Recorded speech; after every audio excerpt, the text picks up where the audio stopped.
Për kufirin veri perëndimor kujtojmë që Straboni përmende si Ilirët, Breunet dhe Geneatet në zemër të Alpeve të Europës. Herodoti shkronte se Danubi buron nga territoret keltike, nga pylli i zi në Baden, pastaj vijonte në territoret ilirike. Herodoti ka shkruar para dyndjeve keltike, kur keltët njihen për kulturës latene, ndërsa Noricumi ka qenë njohur si territori ilir.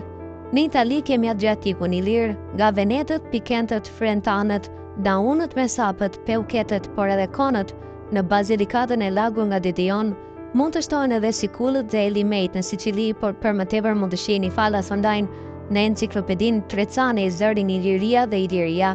Në Ballkan kemi padyshim të përfshirë grupin e njohur si Paleo-Ballkanik, Ilirët, Trakët, Dakët, ndërkohë që në enciklopedinë e sipërcituar kemi për Veriun, Kuadët e fiset e tjera të Sudeteve e Danubit deri në Baltik. Pra, Ilirët kufizoheshin në veri me Kuadin dhe fiset e tjera të Sudetëve dhe Danubit deri në rajonet baltike. Në jug kemi Greqinë e njohur si Pelazgji, por edhe me fiset e tjera iliro-pelazge të lëvizura më vonë si Dorët në Peloponez, Ishu i Azinë e vogël, Deotët dhe Thesalët shkëputur nga Thesprotët, të ardhur nga Epiria të prapër në Thesali, Deoti dhe Ishuit e Azisë së vogël.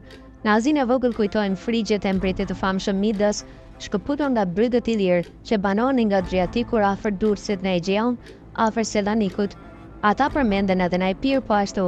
Por kemi edhe bitinët Trak, Dardanët dhe Trojanët e Dardaneleve e të tjerë. Por të kalojmë në kohë më të jashtme. Arvanitët në Greqi, a janë të shkuar nga Shqipëria apo vendas? Pas shpjegimit të hartës, le të përqendrohemi te arvanitët.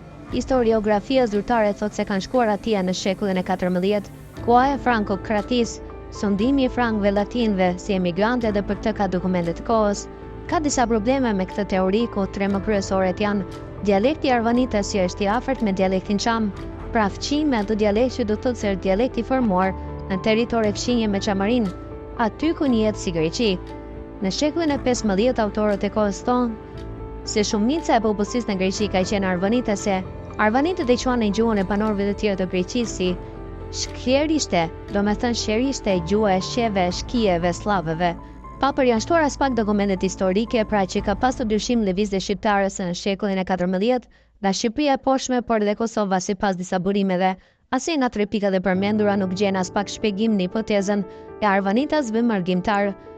Në fakt, nëse të gjithë arvanitët do të kishin shkuar në shekullin e 14, dialekti i tyre do të ishte formuar nga përzierja e dialekteve gege e toske, ose nën variantëve të çamërishtes, labërishtes, toskërishtes veriore, apo varianteve gege përfshira të Kosovës.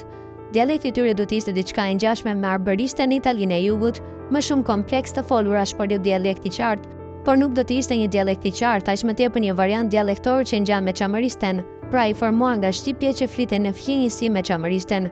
Problemi i dytë është më serioz kur shohim se nga disa dhjetra mijëra emigrantë që supozohet të kenë shkuar në shekullin e 14, të kemi në shekullin e 15 arvanitës si shumicë popullsie në Greqi, 300.000 nga 450.000 banorë të Peloponezit, thot një autor frank i kohës. Po ashtu arvanitasit si emigrant nuk ishin as pak kitë sunduese, që tu kenë imponuar gjuhën shqipe dhe identitetin popullatave të tjera në Greqi.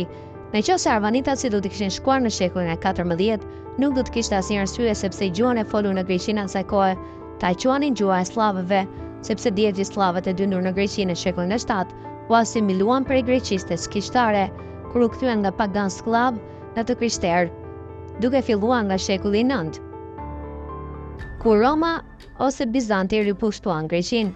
Nëse do të kishin lëvizur nga Shqipëria, do ta dinin fare mirë dallimin e slavishtes me greqishten, gjë e vështirë kur ja autokton dhe